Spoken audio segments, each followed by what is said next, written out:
Selamat pagi, salam sahabat. Hari ini Selasa, tanggal 30 September tahun 2025. Kita akan bersama merenungkan firman Tuhan dari Lukas 20 ayat 20 sampai 26. Yang demikian. Lukas pasal 20 ayat 20 sampai 26. Demikianlah firman Tuhan. Ahli-ahli Taurat dan imam-imam kepala mengamat-amati Yesus. Mereka menyuruh kepadanya mata-mata yang berlaku seolah-olah orang jujur, supaya mereka dapat menjeratnya dengan suatu pertanyaan dan menyerahkannya kepada wewenang dan kuasa wali negeri. Orang-orang itu mengajukan pertanyaan ini kepadanya, "Guru, kami tahu bahwa segala perkataan dan pengajaran MU benar dan engkau tidak mencari muka, melainkan dengan jujur mengajar jalan Allah. Apakah kami diperbolehkan membayar pajak kepada kaisar atau tidak?"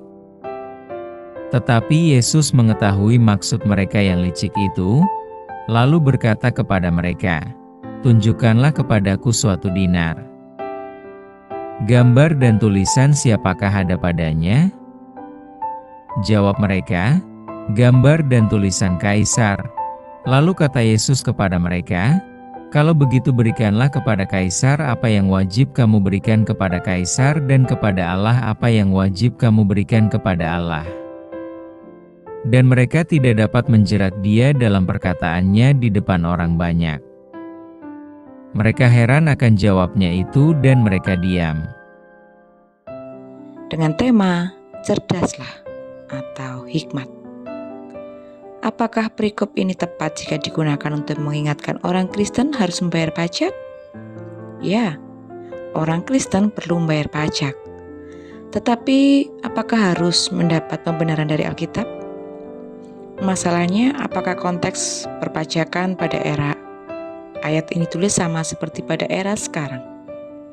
Di bagian ini, kembali para tokoh agama ingin mencari kesalahan Yesus di ayat 20.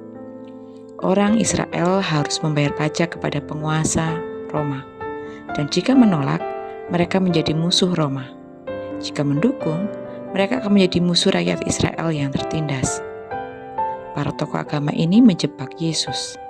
Apapun jawaban yang muncul akan menyulitkan posisi Yesus. Jika Yesus menyetujui pembayaran pajak, maka ini akan melukai hati rakyat yang sedang menderita. Dan pasti dia akan kehilangan banyak pengikut. Tetapi jika menyatakan tidak setuju, mereka akan melaporkan Yesus kepada penguasa Roma.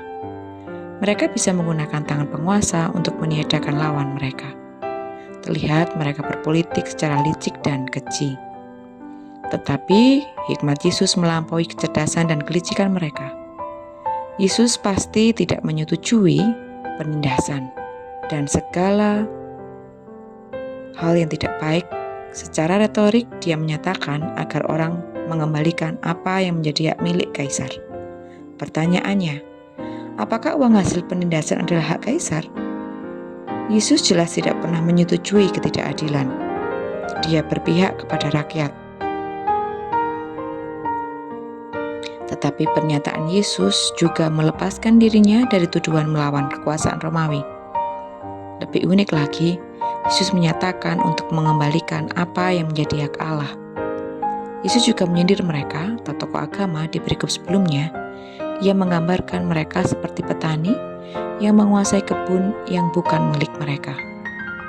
Yesus tidak mengajar kita untuk menolak membayar pajak.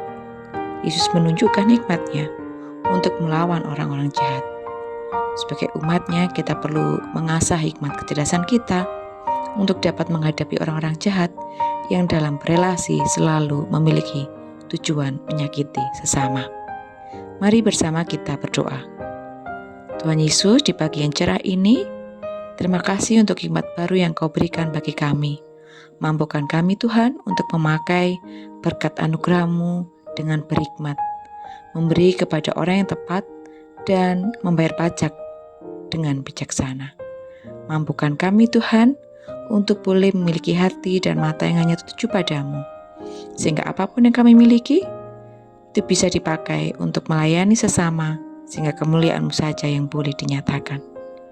Kami menyerahkan Tuhan waktu-waktu ke depan. Kami percaya Kau menolong dan melindungi kami, supaya kami terbebas dari segala macam penindasan dan sifat ketidakadilan. Di dalam nama Tuhan Yesus kami berdoa dan mengucap syukur. Haleluya. Amin. Selamat beraktivitas. Tuhan Yesus memberkati.